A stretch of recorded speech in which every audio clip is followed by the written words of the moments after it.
ভেনেজুয়েলায় আঘাত হানা সাম্প্রতিক জোড়া ভূমিকম্পে ব্যাপক অর্থনৈতিক ও অবকাঠামোগত ক্ষয়ক্ষতি হয়েছে। 7.2 ও 7.5 মাত্রার দুটি শক্তিশালী ভূমিকম্পে অন্তত 2295 জন নিহত এবং 11,000-এর বেশি মানুষ আহত হয়েছেন। জাতিসংঘ উন্নয়ন কর্মসূচির স্যাটেলাইট বিশ্লেষণ অনুযায়ী এই প্রাকৃতিক দুর্যোগে দেশটিতে ক্ষয়ক্ষতির পরিমাণ $670 কোটি বেশি।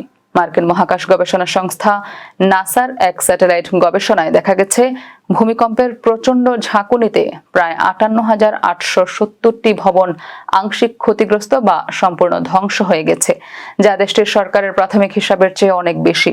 অবকাঠামোর এই নজিরবিহীন ধ্বংসযজ্ঞের কারণে রাজধানী কারাকাসের প্রধান আন্তর্জাতিক বিমানবন্দরের রানওয়ে মারাত্মকভাবে ক্ষতিগ্রস্ত হয়, যা পরবর্তীতে জরুরি ত্রাণ নামানোর সুবিধার্থে মেরামত করা হয়েছে।